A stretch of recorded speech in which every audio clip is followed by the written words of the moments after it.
Deux Ukrainiennes, Masha et Ivana, démarrent une nouvelle vie dans l'Hexagone.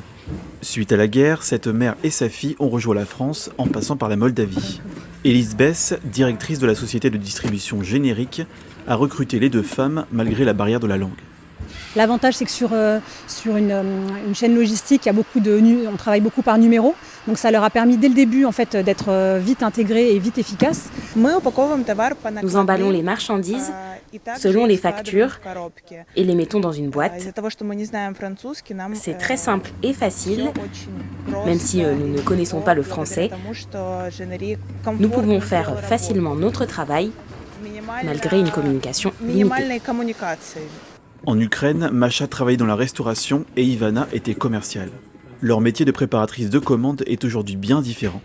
Les deux femmes voient ce nouvel emploi basé à Méré comme une opportunité. Bien sûr, nous avons de la chance. Nous sommes ici depuis 3 mois. Nous sommes venus nous-mêmes. Ma belle-sœur est venue avec nous et son enfant, mais malheureusement, elle ne trouve toujours pas de travail. Ici, nous avons carte blanche et nous sommes très reconnaissantes. Au sein de la société, Masha et Ivana ont obtenu un CDI, une évidence pour la directrice. Le problème, c'est qu'il y a une très grande incertitude quant à l'avenir. Et l'idée, c'est pas de rajouter de l'incertitude à l'incertitude pour elles. Bien sûr, leur premier objectif, c'est de rentrer en Ukraine. Mais on ne sait pas combien de temps cette guerre va durer. Et donc nous, on veut leur laisser la possibilité de rester ici autant de temps qu'elles en auront besoin. Cette expérience aura permis de ressouder les salariés autour d'une cause commune. Grâce à une application de traduction, ils auront même pu s'initier à une nouvelle langue.